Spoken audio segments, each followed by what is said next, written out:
ನಮಸ್ತೆ ಎಲ್ಲರಿಗೂ welcome to Sudha challan. ಇವತ್ತು ಬೆಳಗ್ಗೆಯಿಂದ ಲಾಗ್ ಸ್ಟಾರ್ಟ್ ಮಾಡ್ತಾಯಿದ್ದೀನಿ. ಬೆಳಗ್ಗೆ ಸ್ವಲ್ಪ ಎಲ್ಲ ಕೆಲಸ ಮುಗಿಸ್ಕೊಳ್ಳೋಕ್ಕೆ ಕಿರಣನೇ ಎಲ್ಲ ಮನೆಯೆಲ್ಲ ಕಸ ಗುಡಿಸಿ ನೀಟಾಗಿ ಒರೆಸ್ತಾ ಇದ್ದಾಳೆ.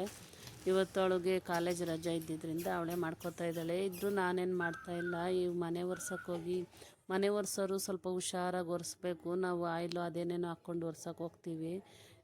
ಒಂದೊಂದು ಸಲ ಜಾರಿ ಬೇಗ ಕೆಲಸ ಆಗಲಿ ಅಂತ ನಾವು ನೋಡೋಕೆ ಹೋದರೆ ನಮಗೆ ಅಪಾಯ, ಜಾರಿ ಬಿದ್ದುಬಿಡ್ತೀವಿ. ಅದಕ್ಕೆ ಸ್ವಲ್ಪ ಮನೆ ಒರೆಸೋಗೆಲ್ಲ ಹುಷಾರಾಗಿ ಹೊಲಿಸಿದ್ರೆ ಒಳ್ಳೆಯದು ಅಂತ ನಾನೇ ಅಂದ್ಕೊಂಡಿದ್ದೀನಿ.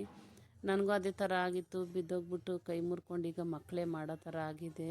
ಸ್ವಲ್ಪ ಲೇಟೇ ಆಗಿಬಿಟ್ಟಿತ್ತು ಅಂಥೇಳಿ ಮಧ್ಯಾಹ್ನನೇ ಆಗಿಬಿಟ್ಟಿತ್ತು, 12:30 ಆಗಿತ್ತು ನಾಷ್ಟ ಮಾಡೋಷ್ಟೊತ್ತಿಗೆ.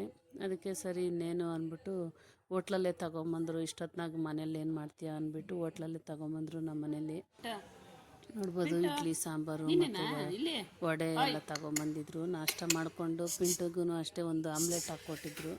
ಅವನು ಸ್ವಲ್ಪ ತಿನ್ನಲಿ ಅಂದ್ಬಿಟ್ಟು, ಟೈಮ್ ಬೇರೆ ಆಗೋಗಿತ್ತು ಅಂಥೇಳಿ ಅವನು ತಿಂದಿದ್ದೆಲ್ಲ ಆದಮೇಲೆ ಸ್ವಲ್ಪ ಅವನಿಗೆ ಸ್ನಾನ ಮಾಡಿಸ್ಬೇಕಾಗಿತ್ತು ಇವತ್ತು. ಅದಕ್ಕೆ ಅವನಿಗೆ ಸ್ನಾನ ಮಾಡಿಸೋಣ ಅಂಥೇಳಿ ಅವನಿಗೆ ಒಂದು ಆಮ್ಲೆಟ್ ಹಾಕಿ ಅವನಿಗೆ ಕೊಟ್ಬಿಟ್ಟು ನಾಷ್ಟ ಮಾಡಿದ್ಮೇಲೆ ಅವನಿಗೆ ಸ್ನಾನ ಮಾಡ್ಸೋಣ ಅಂತೇಳಿ ಕರ್ಕೊಂಡು ಹೋಗ್ತಾ ಇದ್ದಾರೆ. ಈಗ ಹುಡುಗರೇ ಮಾಡೋದ್ರಿಂದ ಅವರೇ ಮಾಡ್ಕೋತಾ ಇದ್ದಾರೆ ಎಲ್ಲ ಕೆಲಸನೂ. ಸ್ನಾನ ಮಾಡ್ಕೋಗಿ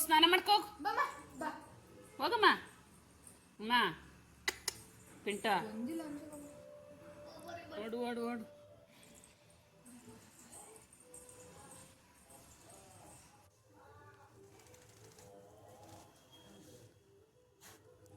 ಸ್ನಾನ ಮಾಡಿಸಿದ್ರೆ ಅವನಿಗೆ ಖುಷಿ ಆಗಿಬಿಡುತ್ತೆ, ನೀಟಾಗಿ ಕಾಣಿಸ್ತೀನಿ ಅಂತ ಅವ್ನಿಗೆ ಸ್ನಾನ ಮಾಡಿಸೋದು ಅಂದರೆ ತುಂಬಾ ಇಷ್ಟಪಡ್ತಾನೆ.